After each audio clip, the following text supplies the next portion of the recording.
আসসালামু আলাইকুম আসতেছে কিন্তু আগে গেছি কিন্তু এটা আমনি মানে খৈলা বাড়ি আর এমন জাত কিন্তু এমন কিন্তু পানি হয়েছে ঠিক আছে তখন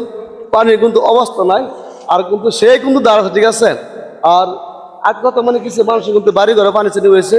আর বছরে মানে ধরুন এত ব্লাড হয়েছে কিন্তু হিসাব নেই আর তুমি অল্প এদিকে আগাও যাইছি আর যারা যারা কিন্তু মাছ মারে লাগে ঠিক আছে এখন আমি কত জায়গায় যাচ্ছি আর এই জন্য বড় ভাই আছে তো বড় ভাই পানি যে হয়েছে মাছ পাওয়া যায় না এবার কি অসুবিধা কি আমরা তো ভাই বহুত অসুবিধা এখন তো বর্তমান রাস্তাঘাটের বেশি অসুবিধা হয়েছে বাড়ি ঘর পলাট হয়ে গেছে তখন পলা বানপানি লেগে আমরা বহুত ডিস্টার্ব হইতেছে সরকারি কি অনুদান পাইছেন অনুদান ধরে রিলিফ দিছে একদিন আবার আইনি এটা তো কইতে পারতাছি না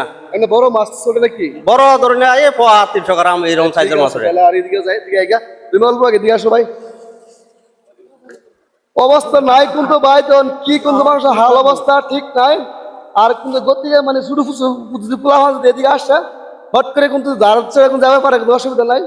বেশি দিকদার হয়ে গেলে কিছু করবার নাই ও মাই রে আর এত পানি কিন্তু আছে পানি কমছে 80 বা 90% স্পিড আছে পানি হাইওয়ে স্পিড কিন্তু পানিটা আর মাছ মারে বাইরে কিন্তু মাছ মারতে